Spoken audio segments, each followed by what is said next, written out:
Hey fellas, just leave the truck right there. I'll be back with some silver in a little bit.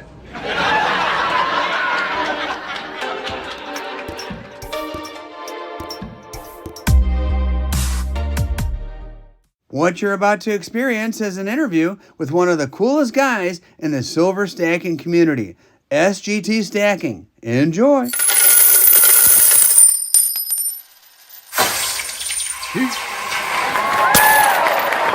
S.G.T. Stacking, how you doing, brother? I'm good. How you doing? Excellent, man. Thanks for meeting me here. We're here at the Central States Coin Show in Schaumburg, and it's kind of winding down. We're at that weird point in a coin show where probably about half the dealers have left already. And the question is, are there deals to be found? And sometimes, at the end of a show, these guys would rather say, okay, here's a deal that's less than I have to carry home. And a lot of the kind of the killer stuff is kind of already picked through already, but at least there might be some bargains here or there. Right. You and I met at the A&A. Yeah, that was what, 2 years ago? Yeah. You never know who you might meet at a coin show.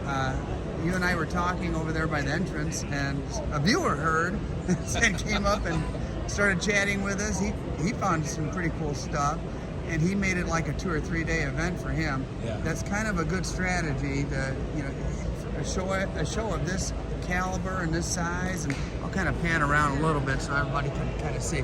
This is a big room, and I'm sure during the height of it, it was just absolutely packed with people everywhere. And on a show of this caliber, you kind of want to take a couple days just to walk around the floor and see who's where and what you might find. Yeah, absolutely. Do you consider yourself more on this collecting side, stacking side? And I know you're big time into silver pours and pressing now. Yes. So I would consider myself a stacker, for sure. However, I do have a real passion for pours. And not just making them, but actually buying them from other people. I love them. I actually have a pirate chest. It's getting pretty big. And my goal is to just fill that thing up and just fill it up and Woo! Yeah, I hear you. You know what? There's a lot of guys making some really cool stuff out there. I myself, I have my own. Basically, it's a tackle box. I'm a fisherman, so go figure. It's a tackle box full of other people's pours that I kind of stash away. The coolest of the cool. A lot of times, especially like for my whatnot auction, I'll buy 2 or 3 or 4 of something, sell the bulk of it, but hold one back for myself. Yeah, that makes sense. I mean, yeah, for sure. I actually do the same thing. If I have the opportunity, I'll buy 2 or 3 of the same pour in an offer up, or if I know somebody's interested, I'll hold them so I can trade. I'll do trades too. Yeah, I know you do a lot of trades, don't you? Yep. Yeah, you're wheeling and dealing, man. Oh yeah. And hey, I gotta ask about the pressing that you've been doing. Yep. I got a piece from you at one of your late night auctions. Correct. And it's a really cool piece. I like it. I like it so much that I'm thinking, man, maybe I could get one of those machines to press. What kind of stuff do you, well, first of all, whatever you feel comfortable sharing. You don't have to give trade secrets or anything like that, but what do you have and how do you do those things? Well, first of all, I am not going to hoard any secrets because the reason why I learned, a lot of it was from trial and error, but most of it came from people's advice. So it would be very hypocritical of me to not want to share to others. I hear you. Absolutely. Harbor Freight has a press. I believe it's like $200. Okay. Very, very economical. I would say. I've seen hydraulic presses. That's what it is. I did. It's a hydraulic. It's press. hydraulic. Yeah. Okay. Yep. One of my buddies from my state, Indiana, named Jimmy. I did a video with him. He has this big, really, really expensive machinery, like commercial grade, like you'd see in a machine shop somewhere. And I had no idea you could find something like economical for the little guy like me to get involved with. And then the stamp, I got it from a gentleman Instagram. Okay. And I believe he does the same he does stamps for wild pig tours. Okay. So this guy's really awesome. Yeah, I definitely need that. because I've been using different stamp companies. I probably used 3 or 4 of them. The El Cheapos, you could kind of tell they're not as good quality. Yep. And the better ones I buy are really expensive. People don't realize, like when they buy your stuff, they buy my stuff, like how much equipment did a guy have to buy to get to the point where he could make a piece of art based on, you know, the equipment he has in his hands, you know? A lot of people don't take that into account, that's where the premiums come in. But if you really think about it, the premiums are really not that expensive. Now, you could probably buy pours cheaper somewhere else, but they manufacture by the thousands. Yes. Little guys like us. Yeah. Well, even Wild Pig, I was at a show and I talked to his brother, Okay. and they've kind of shied off of Whatnot a little bit, just because everybody just wants a cake for the price of the flour. You know what I mean? They just want the silver and like don't want to take into consideration. This man put a lot of thought and effort and blood, sweat, and tears. And even when you see the guy, his fingers are all batched up. He shows it. You could tell that guy works with his hands, and it's a process, you know? Yeah, absolutely. I love Wild Pig pours. And like I said, I love all pours, but they really make some awesome stuff. Now, some people don't really have how would I say, an admiration for press pours. Yeah. But I think there's still a challenge for it. It may not be as intense as sand casting. Yeah. But it still takes a specific art to do this stuff. Yeah, and also a level of creativity. Correct. Oh, you know, you don't absolutely. just go buy something that's already made. I guess you could, but you have your own designs and your own, flair, and basically that piece speaks of your personality. And that's why I bought your piece, because we're buddies, and I think that's why people buy my pieces as well. They know it's like kind of one of a kind, you know? Right. Yeah, absolutely. And I talk to a lot of people. Not having your stamp on it or your mark, it really that mark really gives it the umph. Oh yeah. So. Because some people in our space, they kind of come and go. Yeah. And if they're making stuff and you buy it, you better buy it when you can. There's no guarantee that they'll still be around 5 years or 10 years from now. Right.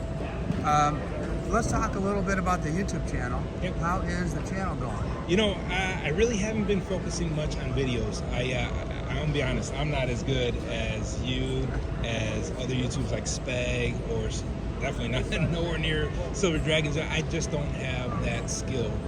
So I really haven't been focusing more on that. I've been more on my craft as far as pours go. Yeah. I really want to take it to the next level, but it is going to require quite a bit of cashish, if you would say. I hear you, brother. And I've been trying to be the triple threat.